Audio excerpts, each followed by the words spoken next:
오늘 아침 우리에게 주실 하나님의 말씀입니다. 사도행전 6장 1절에서 7절 말씀을 우리 함께 찾아보겠습니다.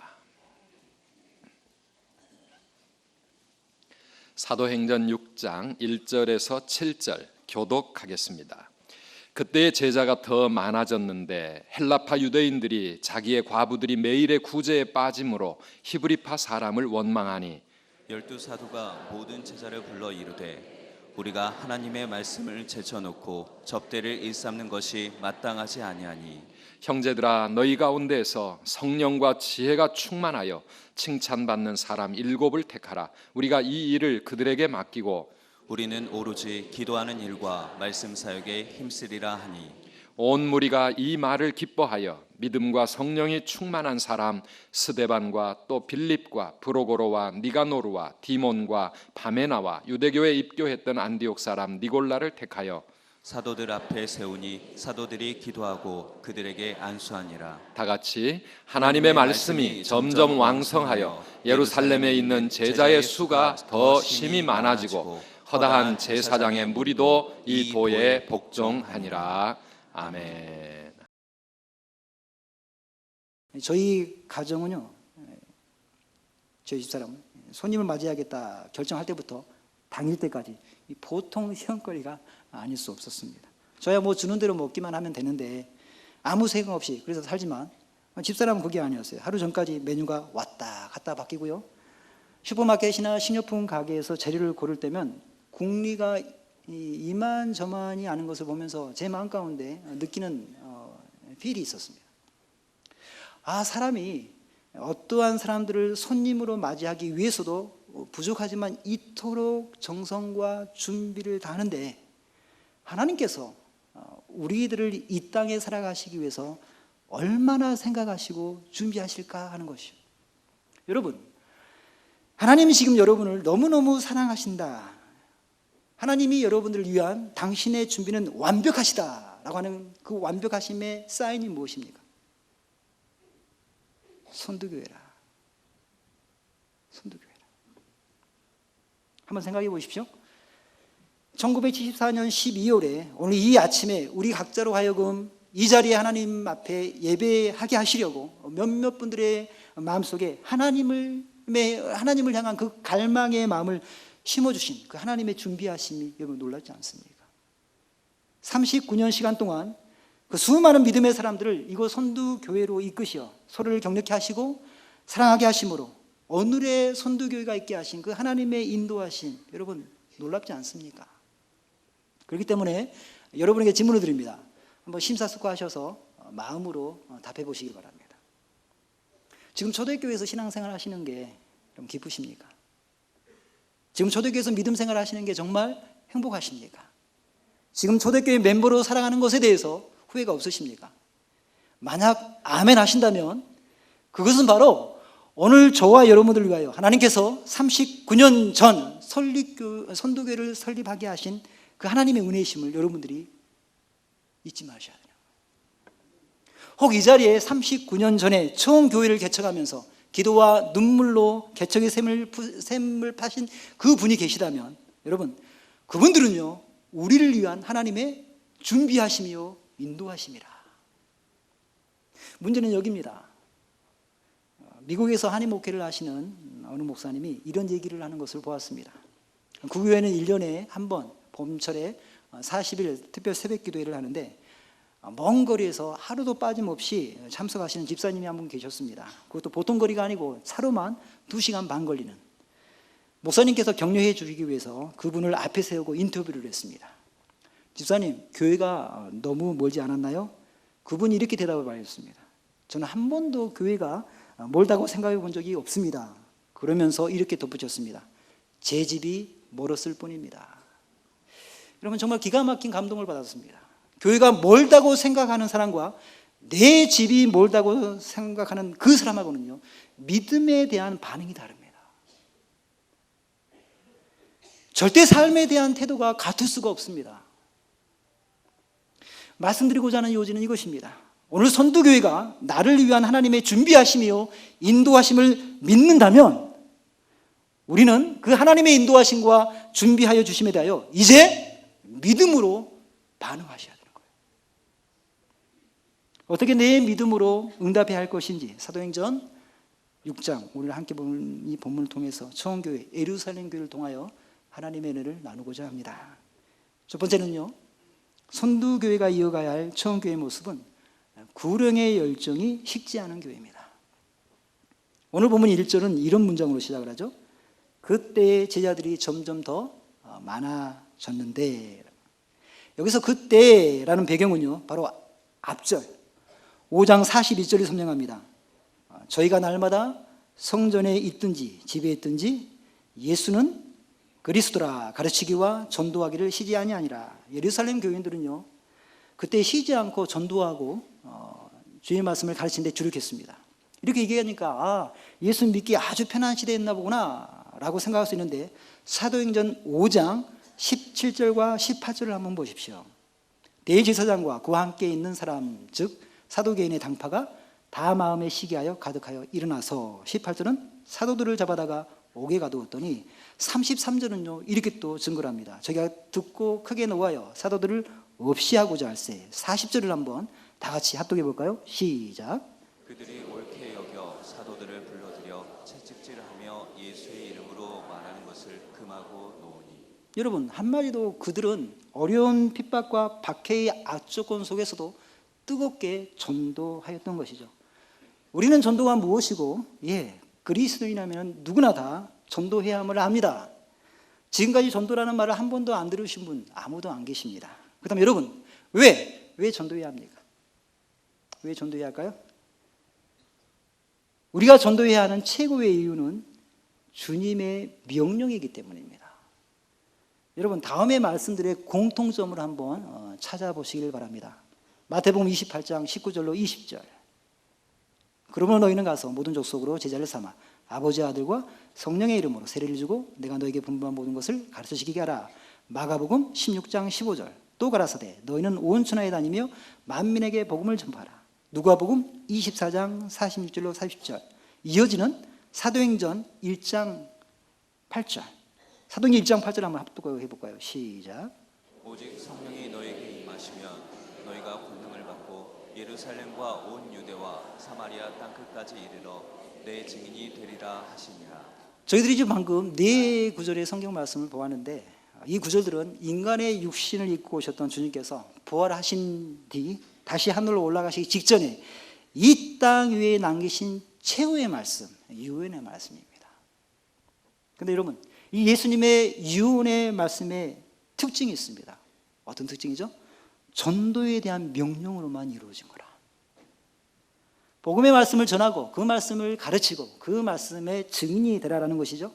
아무리 불효자식이라도 할지라도 부모의 유언 앞에서는 숙연해집니다. 그것은요, 이 땅에 남아있는 당신들의 최후의 말씀이기 때문에. 그래서 자식들은요, 그 유언의 말씀을 이행하기 위해서 애를 씁니다. 세상 부모의 유언을 소중히 여긴다면, 세상 부모의 유언도 소중히 여긴다면, 여러분 어찌 주님의 유언을 소홀히 할 수 있겠습니까? 혹시 황상벌이라는 영화를 아십니까? 보셨나요? 예. 다른 것도 마찬가지지만 목사가 영화나 어떤 것을 볼 때 그 속에서 설교나 신앙과 관련된 것을 이제 찾게 되어집니다. 박중훈이라고 하는 배우가 계백장군으로 나오고, 오지명이라고 하는 배우가 의자왕으로 역할을 하죠. 신라와 당나라의 나당연합군 18만 명이 백제의 수도 사비성까지 이제 쳐들어왔을 때, 마지막입니다. 의자왕이 계백장군을 부릅니다. 그때 의자왕이 이렇게 계백장군에 말합니다. 평생토록 잊지 못할 명대사. 평생토록 잊지 못할 명대사. 계백아, 거시기 해야겠다. 평생토록 잊지 못합니다. 계백아, 거시기 해야겠다. 이 말을 몰래 엿들은 신라의 스파이가 본국으로 이 말을 급전으로 보냅니다. 그런데 신라 정부가 난리가 났습니다. 왜냐면요, 거시기가 거시기인 줄 거시기했기 때문입니다. 거시기가 거시기인 줄 거시기했어요. 무슨 말씀인지 알겠습니까? 누구 하나 거시기가 무슨 뜻인지 몰랐다는 거예요.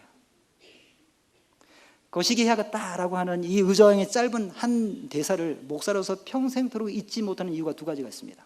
첫째 이유는요, 마지막 순간 유언처럼 한 말씀이 거시기 해야겠다라는 말이에요. 마지막 유언의 말이.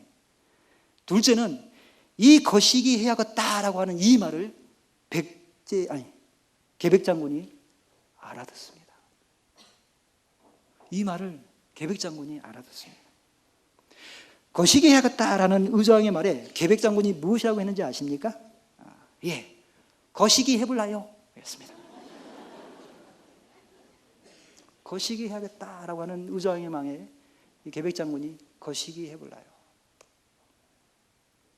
의저왕이 계백에게 말한 이 거시기라는 뜻은요, 죽자, 죽어불자라는 뜻. 죽음으로 이 나라를 구하자, 그 뜻이에요.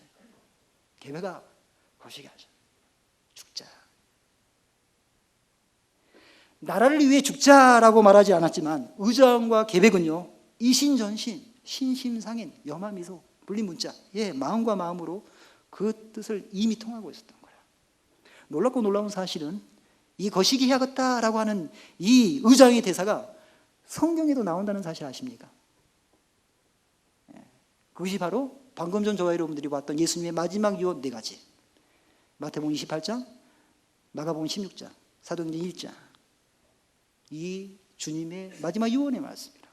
물론 이 말씀들에는 거시기 해보자라고 문자 그대로 나오지 않습니다.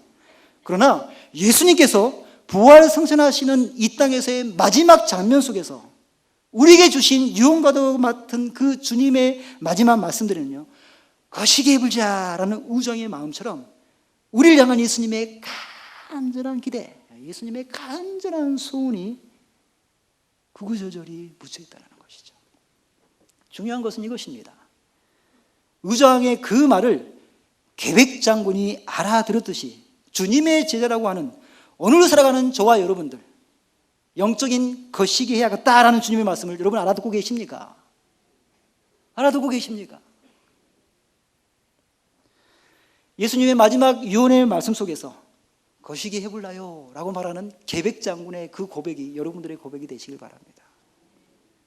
그렇다면 여러분, 예수님께서 왜 많고 많은 것 중에 이처럼 전도의 명령만을 유언으로 남기셨을까요? 그것은 바로 복음만이 사람을 살리기 때문입니다. 복음만이 영혼을 구원하기 때문에. 그렇기 때문에 예수님이 가장 기뻐하시는 것은요, 전도입니다. 만약 학생이 공부는 맨날 빵점인데 다른 잡기에 능한다면 부모님이 좋아하시겠습니까? 처음 저를 보시는 분들 중에 제가 한국에 한 사람을 닮았다고 합니다. 설기현을 닮았다고 합니다. 물론 설기현처럼 축구를 좋아합니다. 근데 여러분, 저는 목사입니다.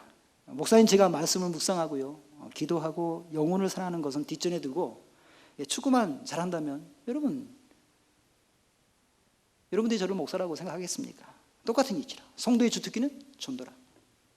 교회가 전도할 줄 모르고요, 전도하지 않는다면 그것은 영적 전투력을 상실한 교회가 되기 때문에 교회의 비극 중에 최고의 비극이 되어지는 것입니다. 문제는 여기 있습니다. 여러분, 방금 전까지 저는 여러분들에게 전도의 목적, 전도의 당위성, 필연성을 말씀드렸습니다. 그런데 여러분, 문제는 많은 분들이 전도를 못합니다. 제가 지금 전도를 안 한다라고 말씀드리는 것이 아니고 전도를 못한다라고 말씀을 드렸습니다. 이 말의 차이점을 구별하시겠습니까? 어떤 사람이 건물 외벽에 이렇게 썼습니다. 예수님만이 해답이다 라고 구호를 크게 써붙였습니다. 지나가는 불신자들이 그것을 보고 이렇게 말했습니다. 도대체 신문이 뭔데? 한마디로 예수 믿는 사람들이 비아냥거리가 되고 있다는 거예요. 케이프타운에 와 정착하시는 많은 분들 중에 한인교회는 가지 않으신 분들이 적지 않습니다. 그 가운데 현지인 교회에 가서 영어를 배운다, 영어 배우려고 현지인 교회 가시는 분들이 있습니다. 짧은 이민 목회를 하면서 배운 절대 진리가 있습니다. 하나님의 은혜는 모국으로 옵니다. 하나님의 은혜는 모국으로 옵니다. 혹 여러분 중에 외국에 나가실 어떤 기회가 있을 때 절대 영어 배운답시고 현지인 교회에 가지 마시길 바랍니다. 여러분, 그것은 신앙이 아니라 종교입니다. 그건 신앙이 아니에요. 그러나 이것보다 더 한인 교회를 가지 않은 결정적인 이유가 있습니다. 그래서요, 기존에 먼저 정착하신 분들이 나중에 오신 분들에게 여러 가지 이제 정착을 하기 위한 여러 가지 정보를 줄 때 꼭 빠뜨리지 않고 주는 정보가 하나 있어요. 그것은 한인 교회는 가지 마세요. 여러분 기억하십시오. 전도는 무엇으로 합니까? 전도는 무엇으로 합니까? 말로 할 수 있고, 문서로 할 수 있고, 테이프로도 할 수 있습니다. 그러니까 여러분 이것보다 더 중요한 것이 있습니다. 그것은요, 우리가 어떤 방법으로 전도를 하든지 간에 우리가 전한 내용을 우리 삶으로 보여줘야 한다는 것입니다. 그리스도인이 믿지 않는 자들에게 성경을 줘도 그들은 쉽사리 성경을 읽지 않습니다. 그들에게는 다른 성경이 있기 때문입니다. 어떤 성경인지 아시죠? 저와 여러분들의 성도로서의 삶이라고 하는 성경입니다. 불신자들은 신자들의 삶이 그들과 어떻게 다른지를 살핍니다. 그리고 다른 점이 확인될 때 그때야 비로소 성경 속에 있는 말씀을 보고 믿기 시작하는 것입니다. 장소와 형편에 따라 전도의 방법은 달라질 수 있지만 언제 어디서나 삶이 곧 전도해야 한다는 이 사실은 불변합니다. 2013년 12월을 앞에 둔 오늘 세상 사람들이 선두교회 볼 때마다 하나님이 확실히 계시지 않는다는 것을 스스로 증명하고 있는 것 같아서 도저히 교회에 갈 마음이 없습니다가 아니라 당신이 믿는 종교가 진짜 참 종교인 것 같습니다. 당신이 믿는 예수를 나도 믿고 싶습니다라는 이 말을 반드시 듣는 여러분 되시길 바랍니다. 저와 여러분, 우리는요 이 말을 듣기 위해서 이 땅에 보냄을 받았기 때문입니다. 깨닫길 축원합니다. 두 번째로 선도교회가 이어가야 될 처음 교회의 모습은요, 말씀과 기도에 승부를 거는 교회입니다. 본문에는 헬라파 유대인과 히브리파 유대인이라는 말이 등장을 합니다. 유대인이라고 해서 다 같은 유대인이 아니라는 것이죠. 다윗 왕 때 하나의 왕국이었던 이스라엘, 아들 솔로몬을 거쳐 손자 르호보암 시대에 남과 북으로 이제 분열을 하게 되어집니다. 그 후 북왕국은 아수르라고 하는 나라에 722년 기원전, 그리고 남왕국은요 기원전 586년에 멸망을 하게 되어집니다. 그때 많은 유대인들이 정복자인 아수르와 바벨론 제국에 끌려가거나 아니면 자발적으로 이스라엘을 떠나 이제 외국으로 흩어지게 되었습니다. 소위 디아스포라라고 하죠.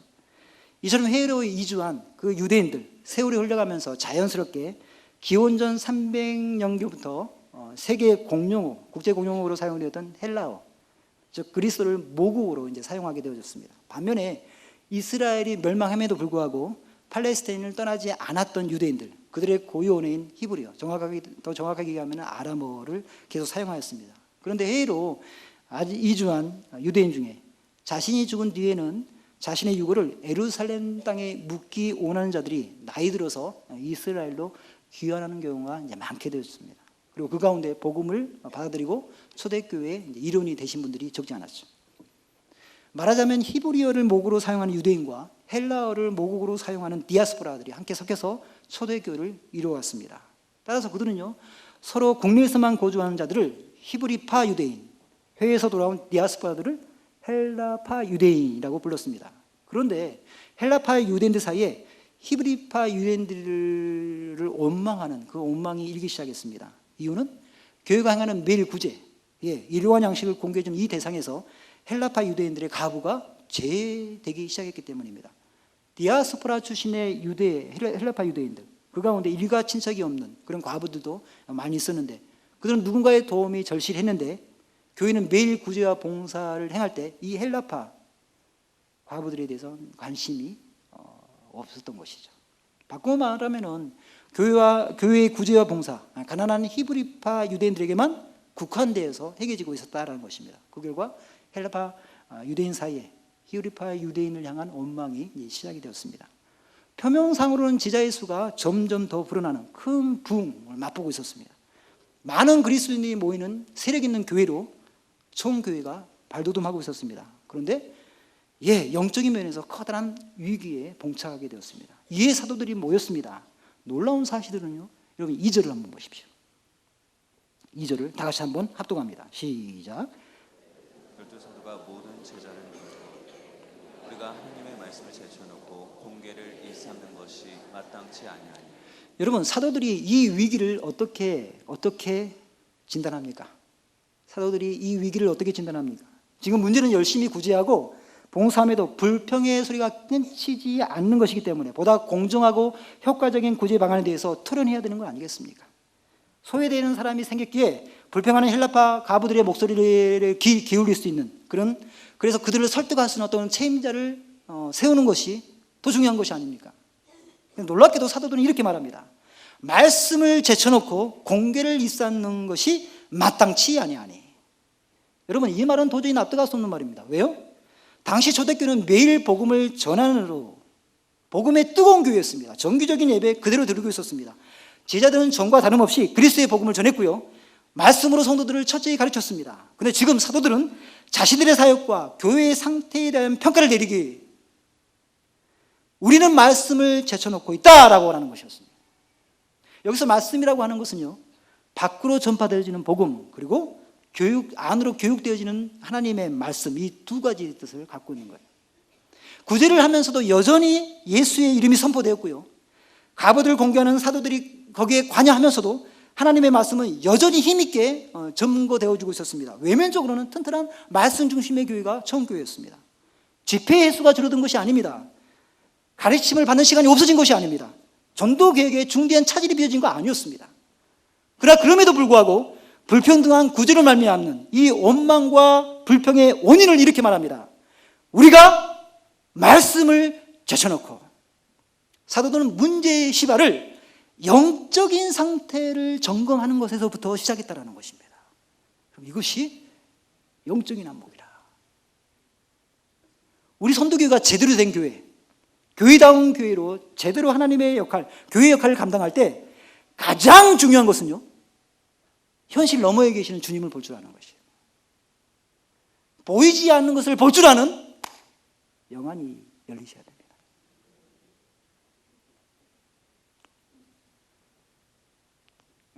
설교 준비는 안 했는데 여러분, 이 말씀 꼭 한번 하고 싶습니다. 여러분, 오늘 예배 드리고 집으로 가는데 성경책을 띄신 여러분의 모습 보고 주위 분이 보고, 아, 교회 다녀왔나 보지? 그래서 여러분에게 묻습니다. 하나님 봤어? 뭐라고 답하시겠습니까? 하나님 봤어? 보았다고 하셔야 됩니다. 보았다고 하셔야 되는 거예요. 그분은 우리한테 물리적인 두 눈으로 하나님 봤어? 라고 얘기할지 모르지만 하나님은 영이시기 때문에 눈으로 보지 않습니다. 눈으로 보지 않습니다. 보이지 않죠? 그런데 여러분은 하나님은 보았다고 하셔야 돼요.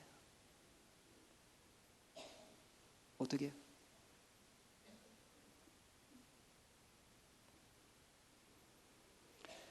하나님은 믿음으로 봅니다. 하나님은 믿어봅니다. 목사님의 설교 말씀을 통해서, 아, 하나님이 그래서 나를 위해 죽으셨구나 깨달아지는 자, 하나님 본 사람이라. 목사님의 설교 말씀을 통해서, 아, 그래서 내가 예수님을 믿어야 되는구나 깨달아지는 자, 성신 받은 자라. 아, 그래서 내가 선두교회 하나님의 나라와 그 일을 구하는데 내 자신을 허비해야지 고백하는 자, 하나님을 본 자라.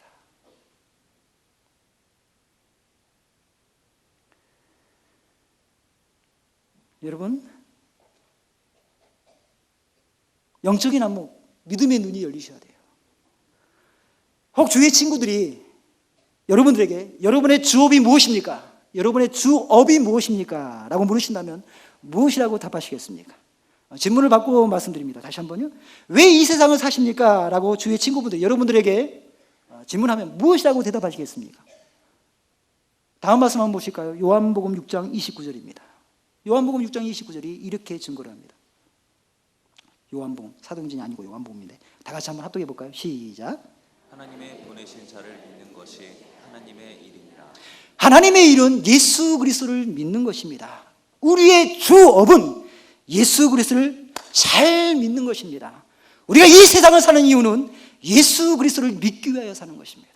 공부하고 학교 가고 성장하여 결혼하고요, 직장을 다니고 사업을 하고 여가를 보내는 것들, 예수 그리스도를 잘 믿기 위한 수단이라는 사실을 분명히 기억하시길 바랍니다. 예수 그리스도를 믿는 것이 영생이고 영생이 저와 여러분들의 본업이기 때문입니다.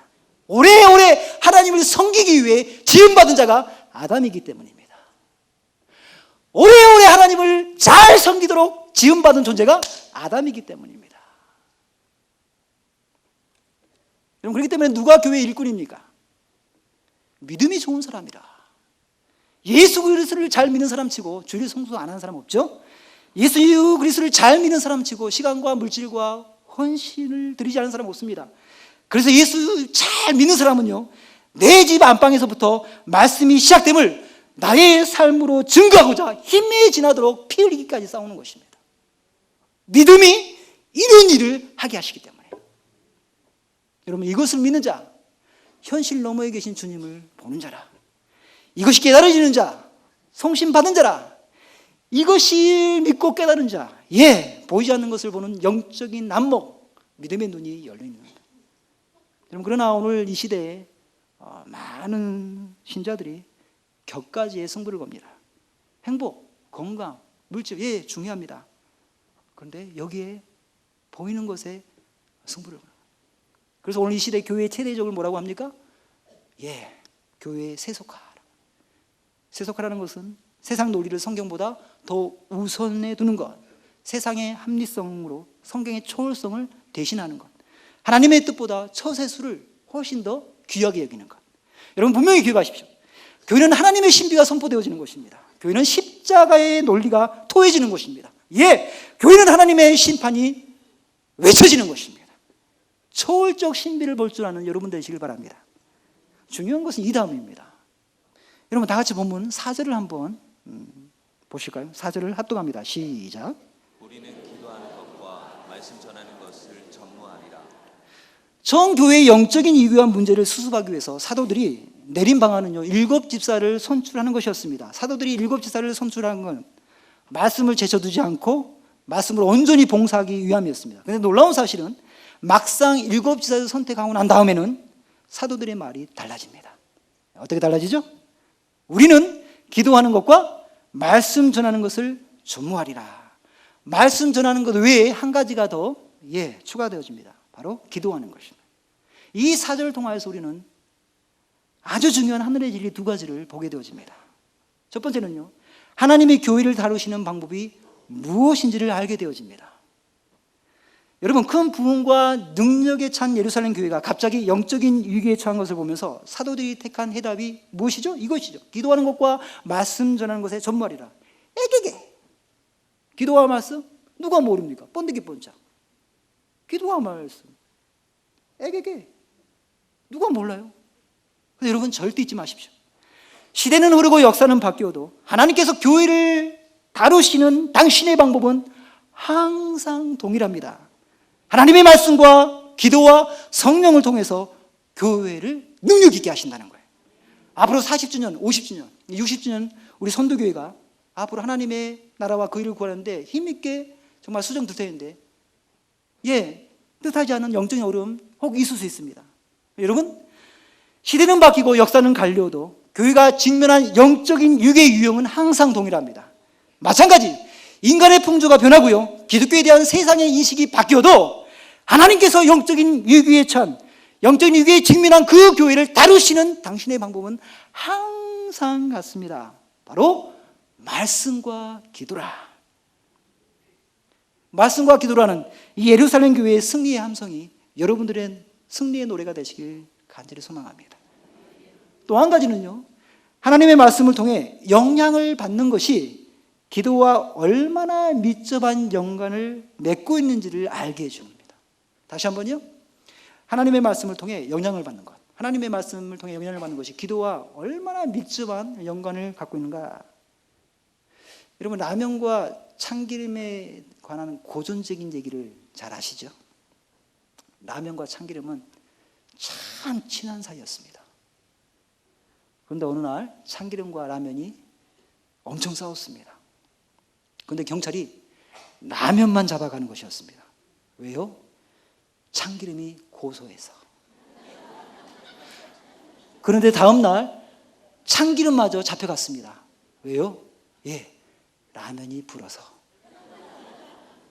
우리나라 말에는 이중적인 의미가 있는 거예요. 그래서 우리나라 말이 어려운 이유 중에 하나가 이중적인 의미가. 무슨 말씀을 드리고자 하냐면 기도와 말씀이 어떻게 그리스도인을 건지시는 하나님의 방법이냐라는 거예요. 말씀과 기도가 어떻게 그리스도인을 건지시는 하나님의 방법이냐. 여러분, 기도와 말씀의 진묘목이 무엇입니까? 신앙에 두 수레바퀴가 있는데 하나님의 말씀과 기도입니다. 그렇기 때문에 말씀과 기도가 함께 가지 않으면, 말씀과 기도 중에 하나만 있으면 어떻게 되는지 아십니까? 말씀과 기도에 대한 내용은 여러분, 우리 담임 목사님 통해서 잘 배우시니까 저는 오늘 이 시간에 다른 한 가지만 좀 얘기하고 싶습니다. 여러분, 말씀과 기도가 함께 가지 않으면 어떻게 되느냐? 먼저 말씀을 깨닫지 않고 기도만 하면 어떻게 됩니까? 한 가지 예를 들어보겠습니다. 어떤 교인 한 분이 앵무새를 길렀습니다.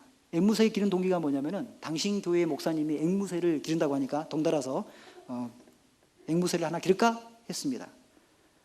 근데 이 앵무새가 꼭 한마디 말을 하지 않은 게 있는데 그 말이 뭐냐면은 키스해 주세요. 키스해 주세요. 문제는 시도 때도 없이 키스해 주세요 하니까 다른 사람 보기에 얼마나 민망합니까?